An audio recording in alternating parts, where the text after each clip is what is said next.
I drove 6 hours through a Tennessee ice storm to bring my daughter her mother's Christmas ornaments, the ones she'd begged me to save after the funeral. But when Sienna opened her door that Christmas morning and told me I was nothing but a stain on her perfect life, I realized something. Sometimes the child you die for is the one who kills you slowly. What happened next? Well, that's when God himself decided to show up.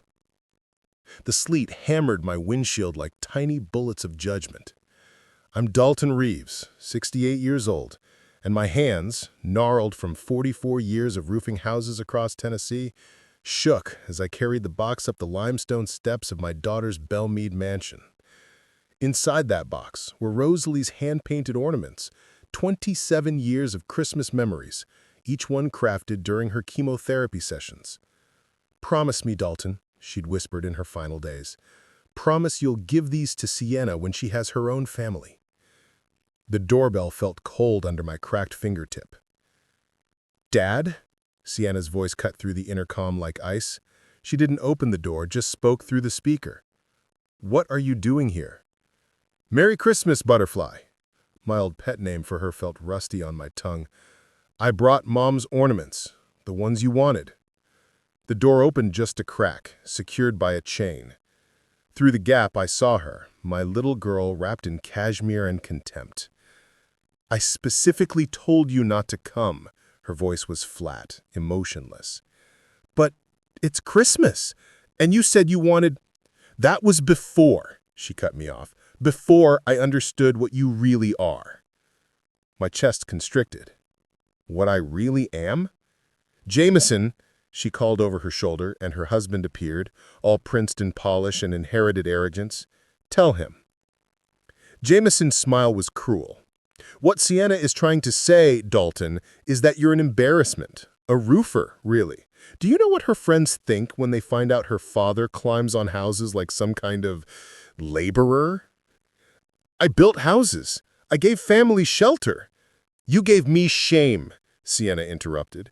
"Every time I have to explain why my father shows up in a truck with a ladder rack. Every time someone asks what you do, and I have to watch their face change from interest to pity." The box of ornaments grew heavy in my arms. "Sienna, these are your mother's—" "My mother's dead," she said it like stating the weather.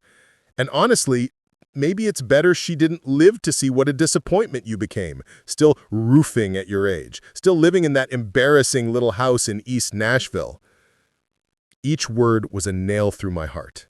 That embarrassing house is where you grew up, where your mother and where you kept us trapped in mediocrity. Jameson's father owns half of Nashville's medical district. He's someone who matters. You're just proof that I climbed out of nothing to become something. Sienna, please. Go home, Dalton, and don't come back. Not today, not ever. Jameson's family is my family now. They understand what success looks like. Your mother would be ashamed of you," she screamed it, her face twisted with disgust, still hammering shingles like a Mexican day laborer, still driving that pathetic truck, still being nothing. The door slammed so hard Rosalie's ornaments rattled in the box. Through the beveled glass, I watched them laughing. Sienna mimicked my hunched posture. Years of roofing had curved my spine. Jameson applauded her performance. I stood there in the sleet, holding 27 years of Christmas memories, watching my daughter mock the body I'd broken, building her future. But as I walked back to my truck, something strange happened. My phone buzzed. The caller ID made my blood run cold. Harrison Whitmore, Jameson's father. "Mr. Reeves, you need to know what they're planning for tomorrow, and I need your help to stop it." If you've ever had your heart shattered by someone you'd give your life for, you understand Dalton's agony. Please, subscribe right now. Don't let him stand in that sleet alone. Every parent who's been rejected by their child deserves to have their story heard. Hit that subscribe button because what happens next will restore your faith in justice. Back in East Nashville, I found my mailbox demolished. Not just damaged, destroyed. Someone had backed over it with a vehicle, leaving deep tire tracks in my frozen lawn. The wooden cross I'd planted beside it, where Rosalie's memorial flowers grew, was snapped in half. This wasn't random. The security camera my neighbor installed last month would have caught everything, but its wires were cut. I sat in my kitchen, staring at Rosalie's ornaments. Each one told a story. Baby's first Christmas, 1997, with Sienna's tiny handprint. Daddy's little roofer, from when 5-year-old Sienna insisted on helping me work. Forever Family, 2010, the last one Rosalie painted before the cancer took her. The phone rang again. Harrison Whitmore. Mr. Reeves, I'm calling from my office. What I'm about to tell you might sound insane, but I have proof. His voice was grave. I installed cameras in my son's house after some valuable art went missing. What I discovered instead was unconscionable. What do you mean? They're planning to humiliate you at tomorrow's Christmas dinner. They've invited you as entertainment to mock you in front of Nashville's medical and business elite. They call it the Roofer's Roast. My stomach churned. They haven't invited me to any dinner. They will. Sienna's going to call within the hour with a fake apology. Dalton, I need you to know something. I started as a janitor, mopped hospital floors for 8 years before I got into medical supplies. What they're planning, it's evil. Why are you telling me this? Because a man who spent 44 years keeping Tennessee families dry deserves better than this. And because I need to know who my son really is before I hand over my empire. What are you suggesting? Come to dinner, play along, but know that I'll be watching everything. I've already arranged some surprises of my own. Sure enough, 40 minutes later, Sienna called. Daddy? Her voice dripped honey-coated poison. I've been crying all morning. I was horrible. The stress of hosting Jameson's family, I took it out on you. Please, come to Christmas dinner tomorrow, 7 o'clock? I'd love to, Butterfly. Wonderful. And Daddy, wear something nice. It's formal. After she hung up, I heard it. She'd forgotten to end the call completely. Oh my God, did you hear him? I'd love to, Butterfly. He still calls me that baby name. This is going to be epic. Your father's friends are going to die when they see what crawled out of my gene pool. Jameson's laugh was sharp. By the end of tomorrow night, he'll understand he's nothing, and my father will see why I deserve everything. I married up from nothing and made something of it. The roofer's daughter made good, from tar to tiara. The line went dead. I sat in my quiet kitchen, surrounded by photos of raising Sienna alone after Rosalie died, and began to plan. If they wanted a show, I'd give them one they'd never forget. Dalton just discovered his daughter is planning the ultimate betrayal. If you've ever been stabbed in the back by family, please subscribe now. Share this story, because somewhere a father is crying alone, thinking he's worthless. Show him he's not. Hit that subscribe button and prove that hard work still matters in America. I spent the next day making calls from my workshop, surrounded by the furniture I'd built by hand, each piece crafted with the same care I'd put into raising Sienna. Virgil, it's Dalton. Remember when I fixed your restaurant's roof for free after the tornado? I need a favor. Full Christmas dinner, tomorrow night, my place. Yes, for about 15 people. Next, Father Augustine, it's Dalton Reeves, the man who re-roofed the church after the fire. I have an unusual request. Then the most important call. Terrell, brother, remember those veterans you told me about? The ones living under the bridge? How many? Bring them all. By sunset, I'd arranged everything. In my garage, I pulled out the one suit I owned, navy blue, bought for Rosalie's funeral. Sienna had helped me pick it out, holding my hand as I sobbed in the department store. Mama would want you to look handsome, Daddy. You're still her prince. When did my princess become a dragon? The phone rang. Harrison again. Dalton, I've done research on you. You're the one who roofed houses for free after Hurricane Sandra, You've been anonymously paying off medical debt for cancer patients at Vanderbilt. How did you... I own the medical supply company. I see everything. That's how I know tomorrow night justice will be served. Oh, and Dalton, that embarrassing house of yours, I looked up the property records.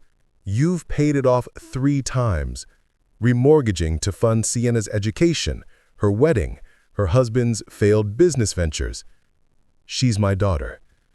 No, Dalton, tomorrow you'll see she's just someone who shares your DNA.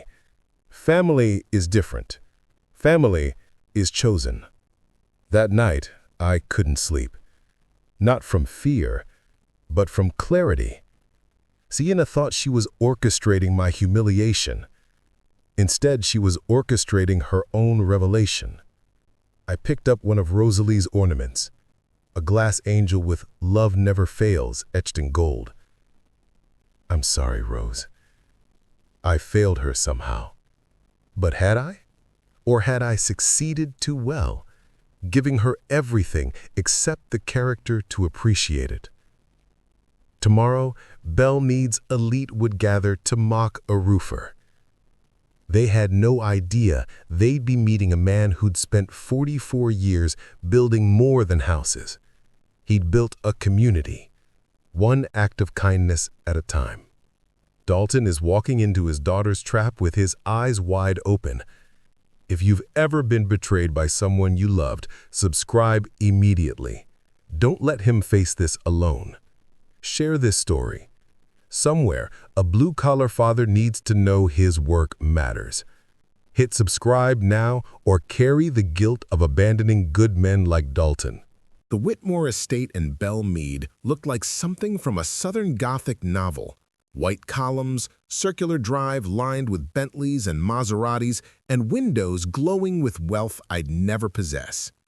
My 2001 Chevrolet truck, paint faded, ladder racks rusty, looked like a wound against the manicured perfection. I sat for a moment, hands on the steering wheel, watching through those grand windows. Nashville's medical elite, country music executives, real estate moguls, all gathered for the show. And there, by the door, stood Sienna and Jameson, waiting. Predators eyeing prey. "Give me strength, Rose," I whispered, then stepped out. The moment my work boots hit the cobblestone, I heard Jameson's laugh pierce the night air. He'd seen my truck. I walked up those steps, each one feeling like Calvary. Before I could knock, the door swung open. Well, well, well.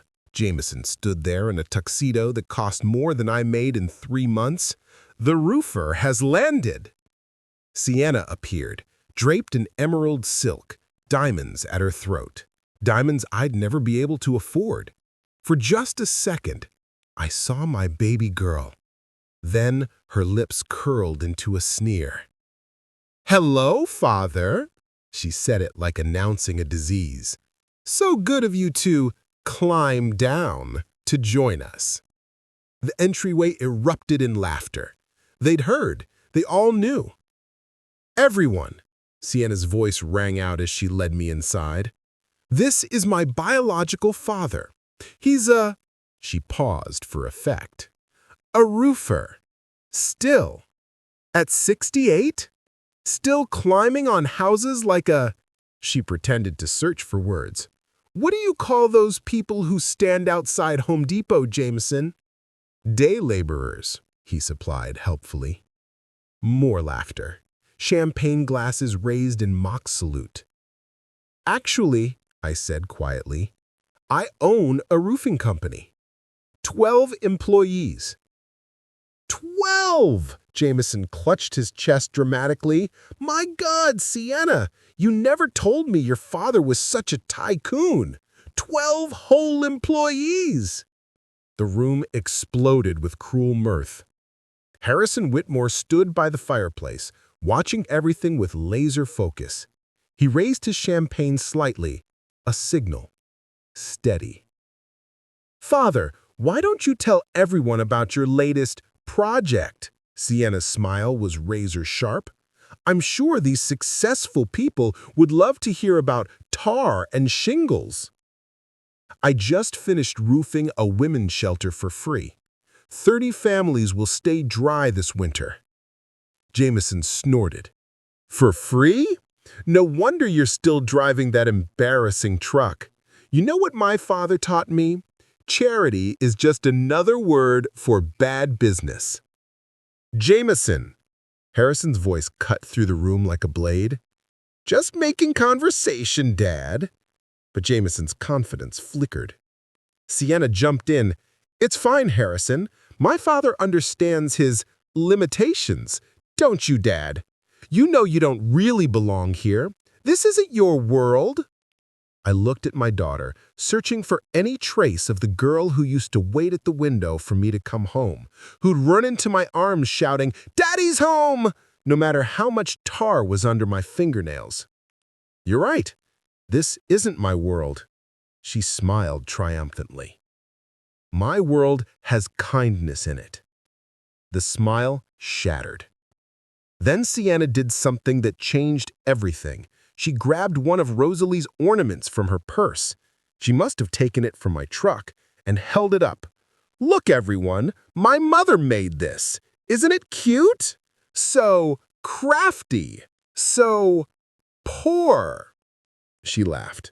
This is what I grew up with instead of real decorations. Homemade. Just like everything in our pathetic little life. She threw it.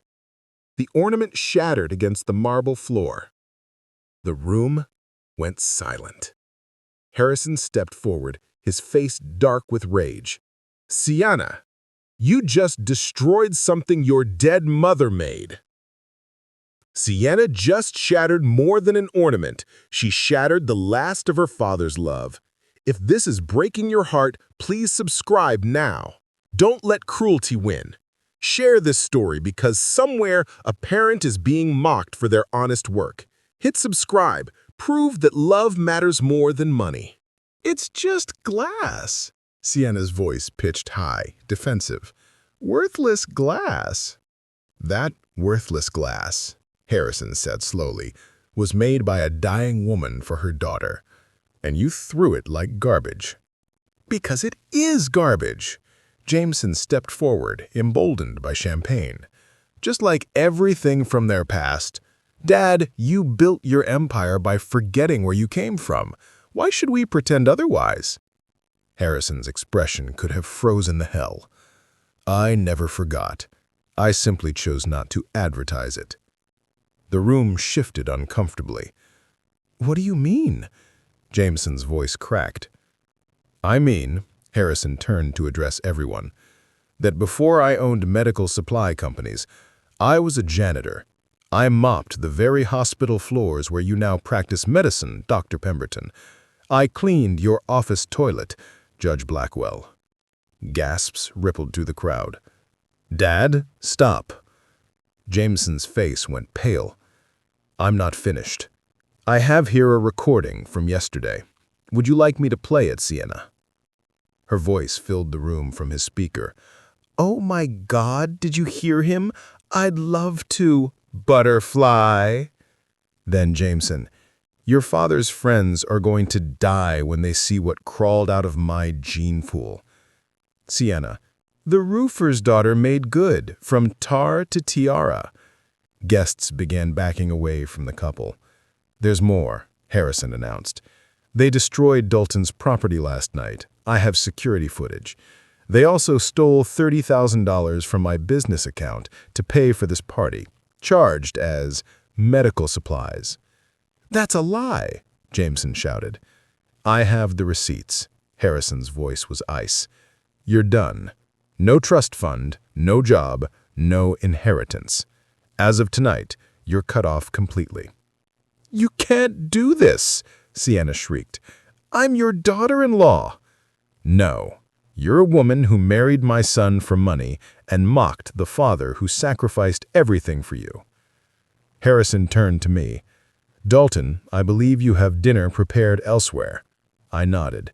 15 veterans are waiting at my house, men who actually understand sacrifice. Then we should go. Harrison looked at his guests. Anyone who wants to attend real Christmas dinner with people of actual character is welcome.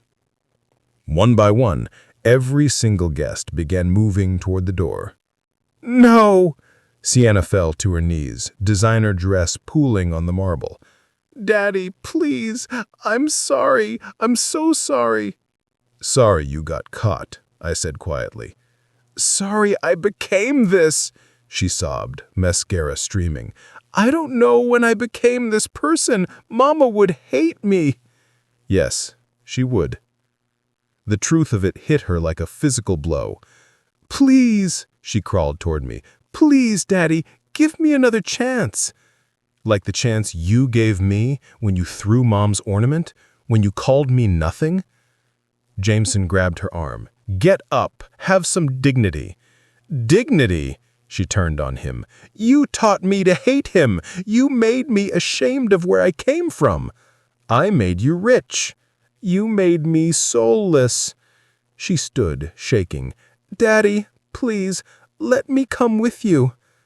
I studied my daughter's face.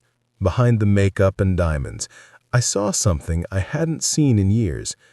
Genuine brokenness. Virgil needs help serving, I said finally. She collapsed against me, sobbing like she hadn't since Rosalie's funeral. I'm so sorry, Daddy. I'm so sorry. The truth of it hit her like a physical blow. Please, she crawled toward me. Please, Daddy, give me another chance. Like the chance you gave me when you threw Mom's ornament? When you called me nothing? Jameson grabbed her arm. Get up. Have some dignity. Dignity? She turned on him. You taught me to hate him. You made me ashamed of where I came from. I made you rich. You made me soulless.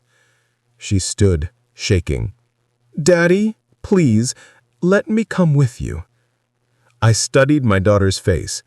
Behind the makeup and diamonds, I saw something I hadn't seen in years. Genuine brokenness. Virgil needs help serving, I said finally. She collapsed against me, sobbing like she hadn't since Rosalie's funeral. I'm so sorry, Daddy. I'm so sorry. The convoy following my beat-up Chevy through East Nashville must have looked surreal. Bentleys and Teslas trailing a work truck with ladder racks. Harrison rode with me, silent at first. Then, my wife was a janitor too. We met mopping floors at 2 a.m. Jameson never knew. I was too proud to tell him. Pride makes us hide the wrong things, I said. Your daughter might be salvageable, Dalton. That breakdown seemed real. Maybe, but trust is like a roof. Once it leaks, you can patch it, but it's never quite the same. My little house glowed warm against the night. Virgil's catering van steamed in the driveway. Through my windows, 15 veterans sat around my extended table, men who'd given limbs and sanity for our freedom. It's perfect, Harrison said softly. Inside, the veterans stood uncertainly as Nashville's elite entered. At ease, brothers, I said. These are friends, and tonight we're all family. Virgil had outdone himself. Turkey, ham, cornbread stuffing, real Southern Christmas dinner. The smell alone was worth more than the Whitmore's catered pretension. Harrison took off his Rolex, rolled up his sleeves, and began serving. Who wants gravy? A billionaire serving homeless veterans. No cameras, no publicity, just humanity. Then a knock. Through the window, I saw Sienna standing in the cold, her designer dress soaked with rain that had started falling. Jameson was nowhere to be seen. Let her in, Harrison said. Everyone deserves a second chance. She entered like a beaten dog, mascara streaked, shivering. Ma'am, I said, there's an apron in the kitchen. Virgil needs help. She nodded, moving silently to work. For the next hour, she served without complaint.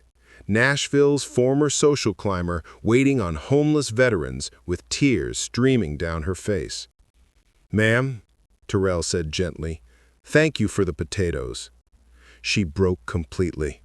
No, thank you.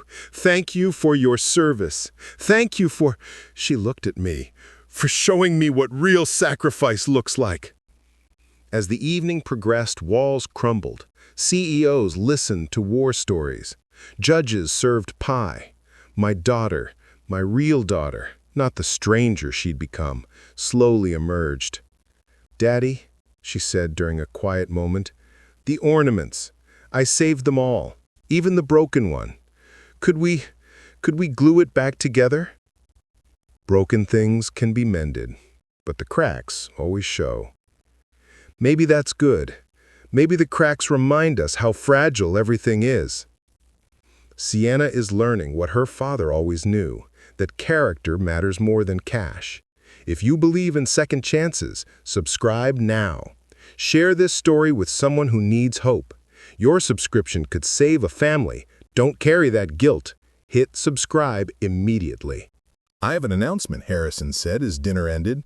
"Dalton, I'm starting a construction division, affordable housing for veterans. I need someone with 44 years of experience to run it. Interested?" "I don't need charity, Harrison. This isn't charity, this is business. You know construction, I know money. Together, we could house every homeless veteran in Tennessee."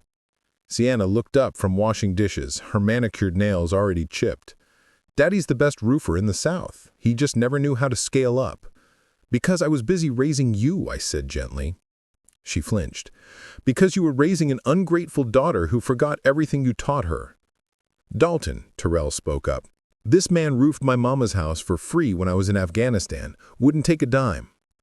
Other veterans chimed in with similar stories, the room filled with testimony about the roofer who never sent bills to military families. "You've been doing this for decades?" Harrison asked. "We take care of each other. That's what Americans do." Sienna suddenly stood. "I want to help. I have an MBA I've never used, too busy playing trophy wife. Let me help run this. Let me actually do something that matters." "What about Jameson?" I asked. "I left him. Tonight. When he said he'd rather die than live like you, I realized I'd rather live like you than die inside like him." She pulled out her phone, showed me a text to a lawyer. "File the papers." "Sienna, you don't have to." "Yes, I do. Mama appeared in my dream last night. She said one thing, 'Remember who raised you.' I forgot, Daddy, but I remember now." Harrison nodded approvingly. "Then it's settled. Reeves and Associates Veterans Housing. Dalton is president, Sienna is CFO, my funding, your expertise." The veterans erupted in celebration. "But first," Sienna said. She walked to her purse, pulled out all of Rosalie's ornaments, carefully wrapped. "Can we decorate your tree, Daddy, the right way, the way Mama would want?" As we hung ornaments, each veteran shared their story. Each guest from Belmead listened with genuine interest. My small living room became a sanctuary where millionaires and minimum wage warriors found common ground. "This one," Sienna held up the angel, "was Mama's favorite." Her voice broke. "I'm so sorry I threw it, Daddy." "It's glued now." I showed her where I'd repaired it. Broken but whole. Like us. Sienna found her way home to her father's love. If you believe people can change, subscribe now. Share this story with every parent who thinks their child is lost forever. Hit that subscribe button. Prove that love can rebuild anything. 1 year later, Christmas Eve. The Nashville Tribune headline read, "From Roofer to Revolutionary, Reeves Veterans Housing opens 500th home." I stood on the construction site, hard hat in hand, watching Sienna direct contractors. She wore steel-toed boots and a safety vest, a far cry from designer dresses. "Daddy, look!" She showed me her phone, a message from a veteran's daughter. "Thank you for giving my dad dignity again. He has a home because of you." "Because of us," I corrected. Harrison arrived carrying blueprints. "The Memphis expansion is approved. Atlanta wants us too. Dalton, we're going national." Over the past year, Sienna had divorced Jameson, who'd fled to California with another rich woman. She lived in a modest apartment now, drove a regular car, and had never been happier. "I have news," she said quietly. "I'm seeing someone." My chest tightened. "Who?" "Marcus. He's a contractor on our team, former Marine. He reminds me of you. Hands that build instead of take. I smiled. Bring him to dinner. That evening, my house overflowed again. Veterans, volunteers, Harrison's reformed circle of wealthy friends who'd learned to use money for meaning. The table groaned under Virgil's feast. Marcus arrived, tall, quiet, with calloused hands and gentle eyes. He shook my hand firmly. "Mr. Reeves, Sienna has told me everything. About last year, about her mistakes. I want you to know, I love your daughter, not her past. That's all a father needs to hear." During dinner, Harrison stood, a toast, to Dalton Reeves, who taught us that wealth means nothing if you're poor in character. "To second chances," Sienna added, squeezing my hand. "To family," I said, looking around the table, both born and built. Later, as we decorated the tree with Rosalie's ornaments, little footsteps interrupted. A small boy, maybe 5, peeked around the corner. "This is Timothy," Marcus said. "My son. His mom passed in childbirth." Timothy walked straight to me, studied my weathered hands. "Are you the one who builds houses?" "I am." "Could you teach me?" Sienna knelt beside him. "Grandpa Dalton can teach you everything." "Grandpa?" I looked at her, heart stopping. She smiled, hand on her stomach. "Surprise." The room erupted in joy. Harrison actually cried. The veterans cheered. In that moment, surrounded by chosen family and unexpected blessings, I understood. Sometimes things need to shatter completely before they can be rebuilt stronger. "What will you name the baby?" Harrison asked. "If it's a girl, Rosalie. If it's a boy," Sienna looked at me, "Dalton Jr., because I want this child to know exactly what kind of man to become." 6 months later, I walked Sienna down an aisle, not in Belmead, but in our Veterans Housing Community Center. She wore Rosalie's wedding dress, altered to fit. Marcus waited at the altar in his marine dress blues. "Who gives this woman?" Father Augustine asked. "Her mother and I do," I said, feeling Rosalie's presence. The reception was potluck. Veterans brought casseroles. Harrison served barbecue. No pretense, just love. During the father-daughter dance, Sienna whispered, "I spent so many years chasing money, I forgot wealth was holding me the whole time." "You remember now, that's what matters." "Daddy, will you help me raise this baby? Teach them what really matters." "Every single day, Butterfly. Every single day." Today, Reeves Veterans Housing has built 2,000 homes across the South. Sienna runs operations while raising Rosalie Grace and Dalton Jr. with Marcus. Every Sunday, my house fills with family, blood and chosen. Jameson sent a letter once asking for money. Sienna responded with a job application for our construction crew. He never replied. Last week, little Rosalie, now 3, announced, "When I grow up, I want to build houses like Grandpa." "Then I'll teach you," I promised. But first, the most important lesson. What's that? The strongest houses aren't built with hammers and nails. They're built with love, sacrifice, and forgiveness. Everything else is just materials. She nodded solemnly, then brightened. "Can we start tomorrow?" "We've already started, little butterfly. We've already started." As I tucked her in that night, she pointed to the glued angel ornament on her nightstand. "Grandpa, why is the angel broken?" "She's not broken, sweetheart. She's mended. And sometimes the mended things are the most beautiful because they remind us that love can fix anything." She smiled, closing her eyes. "I love you, Grandpa." "I love you too, Butterfly." Walking past Sienna's room, I heard her singing to Dalton Jr., the same lullaby Rosalie used to sing. The cycle continued, but better now, stronger, built on truth instead of pretense. Harrison called. "Dalton, Washington wants to replicate our program nationally. We could house every homeless veteran in America." "Then we'd better get to work." "That's what I love about you, Dalton. You see a mountain and grab a shovel." "That's what roofers do, Harrison. We cover what needs protecting." And sometimes, what needs protecting most is the truth that every person, whether they swing hammers or sign contracts, deserves dignity, respect, and love. Dalton's story proves that no amount of money can buy character, and no amount of cruelty can destroy a father's love. If this story touched your heart, you have a choice. Scroll past and forget, or subscribe and be part of something bigger. Hit that subscribe button now. Share this with every parent who needs hope. Comment with your own story of redemption. Remember, every subscription helps us tell more stories of triumph over greed. Don't carry the guilt of ignoring this. Subscribe now, because somewhere, a parent like Dalton needs to know their sacrifice mattered. You could be the reason they don't give up.